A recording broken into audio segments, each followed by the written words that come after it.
Hello everyone, সবাই ভালো আছে আশা করি। আজ খুবই একটা ভালো দিন। আজ মনে দিদি আমাদের বাড়িতে এসছে পুরো ভাত খেতে।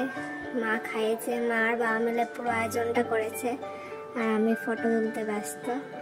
আইটেমসগুলো অনেক কিছু আছে, তার মধ্যে অনেক ভাজার আইটেম আছে, পটল ভাজা, বড়ি ভাজা, বেগুন ভাজা, আলু ভাজা, কাঁকরোল ভাজা। মেন কোর্সে আছে ফ্রাইড রাইস, চিকেন, কাতলা মাছ, পাবদা মাছ, চিংড়ি মাছের মালাইকারি, এগুলো তাই ক্লিপস নিয়ে নিচ্ছি এক এক করে।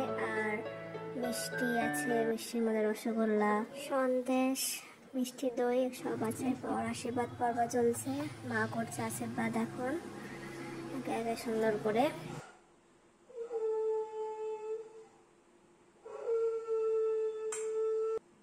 এখন বাবা আশীর্বাদ করছে দিদিকে। এরপর আমি মোনা দিদিকে একটু মিষ্টি খাইয়ে দিচ্ছি, মিষ্টি মুখ করতে হয় শুভ কাজে, এই জন্য। এবার যেটা মেন ফটো সেশন চলছে, সব ফটোগ্রাফার্সরা দাঁড়িয়ে ভিডিও করছে।